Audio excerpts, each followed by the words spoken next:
Uber. We use it, we love it, or we hate it. There is a thing called surge pricing. And according to a recent statement, Uber knows when you're willing to pay the most for your ride, but they promise not to gouge you for that circumstance. Here is a quote from Keith Chen, Uber's head of economic research. Keith Chen recently told NPR that people are willing to accept up to 9.9 times surge pricing if their phones are about to go dead. What? That's what he noticed. 9.9. So basic, it would be 10, except there's only 2 spots for you to type in to say that you do accept the 9.9 time surge. Chen then called it, according to this quote, an interesting kind of psychological fact of human behavior, and promised that the company is not using the data to gouge riders. No. He then went like this. Because that's the central premise of Uber, is that when they do the surge pricing, for those of you who are not familiar, surge pricing is when there is too much demand for drivers and not enough supply of drivers. According to Uber's justification, they raise the price to inspire more supply. So in theory, to tell their drivers that they're going to make more money per mile, so then they will sign into the Uber app and start driving. That's what they're going to do. So I thought for sure when I first saw the headline that I was going to defend Uber. They know when the traffic is surging and demand is surging, and yes, it theoretically even helps the situation because then more of their drivers will come in, just like you said. Straight up economics, they say. Right, but not only that, they make more money, right?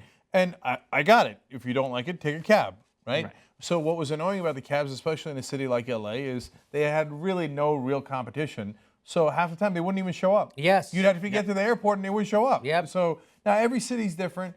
And in New York, I mean, you want to try to catch a cab in New York? Good luck to you, brother, right? And I've been out in the freezing cold for half an hour trying to find a cab, in different situations, right? So I think I'm a fan of Uber. I use it. A lot of people, I don't know, there's liberals who are against it. There's different people who are against it. I'm not in that camp, and I hear you, brother, and they should do better for the workers, yada, yada, right?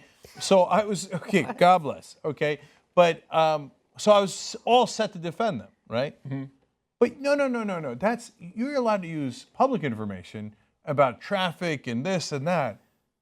You can't get into my phone and figure out what kind of battery life I have left. That's gouging. Yeah, that's gouging, right? And that's way too intrusive. That's like after a hurricane when the water companies come in and go, well, you used to pay $1 for that bottle of water, now it's $10. And that's illegal. And that, by the way, that's illegal, right? Yeah. So this should be illegal too. So there are a lot of things in court that have been in court that have come through. Uber's been in the news.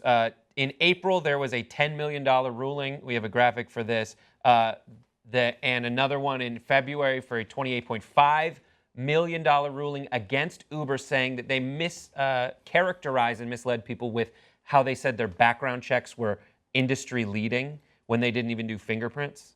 And so they're no longer allowed to say that. There was another, and that led to things like Jason Dalton, who in Michigan, I think, was, he went on a rampage. He's an Uber driver who killed 6 people, injured 2 more, but he had a 4.73 star rating. And the last bit is something that's going on right now. In April, a judge refused to throw out a class action lawsuit that gets kind of to the heart of what Uber is doing now, that they did something that seemed to be in our interest with kind of calling the cabs for not being, responsible to what the users needed. And so there is a lawsuit right now against the CEO in Uber for saying that they conspired with drivers to use an algorithm to kind of drive surge pricing in a way that eliminated the new competition, the rideshare app competition. A couple companies folded as a result of this. Lyft is still around, but there were some other rideshare apps that folded because, according to the lawsuit, the CEO was basically telling the drivers in a way that was inappropriate how and when to start logging in to drive surge prices up, but down at a point where they were being outmaneuvered by other companies. I'd have to see the details of that, and to see if that's inappropriate or savvy, right? And sometimes, and there's often a line there, right? And look, they're not our sponsor. They're not my uncle. But I would defend them on a lot of those cases. And so, for example, on the ones that, well, they costed someone who is their passenger. Yeah, sometimes taxi drivers do. There's no fail safe. There's no it's like reminds me of the Craigslist killer, right? Yeah, before it used to be the phone page killer. Right now it's a Craigslist. He happened to use Craigslist, and these guys happen to be Uber drivers, but they could have been cab drivers. Now, if you say they should take more precautions and then they have to pay because they pretended to take those precautions and didn't, okay, good. Then you've got a good case, and that's why you won. So I hear you on all that. But this, to me, is fundamentally different. No, don't figure out when I'm in bad shape and then use it against me. And in this case, you're invading my phone. I'm giving you that access for a specific purpose. I'm not giving you that access so you can look at my kids' pictures on my phone or find out if my battery's dying or not, and then use that information against me, right? Yeah, and this really gets to that point, how we feel about the app, because they are using that data that's available to them to charge us as much as they can before we say no, which is at heart just like straight up economics.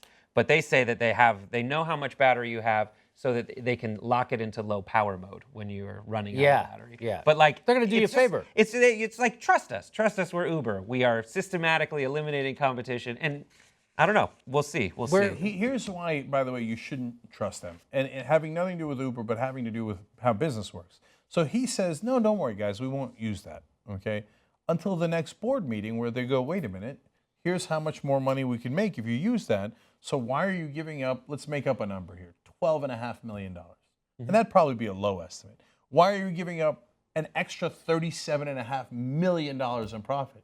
Should we fire you as a CEO? Yeah. Right? Because, I'm a shareholder in this company. I want that extra money, right? So trust us doesn't really get the job done, right? You got to earn that trust. Now, there's a good reason not to do it, because then even a guy like me who likes Uber will then criticize you, right? And then you'll lose the trust of your users, and that'll hurt your business. So that's a calculation you got to make, but that's what I mean. We don't just trust any quote unquote business. You got to earn that trust. We got to make sure that you're not using it, so that we continue to use your service.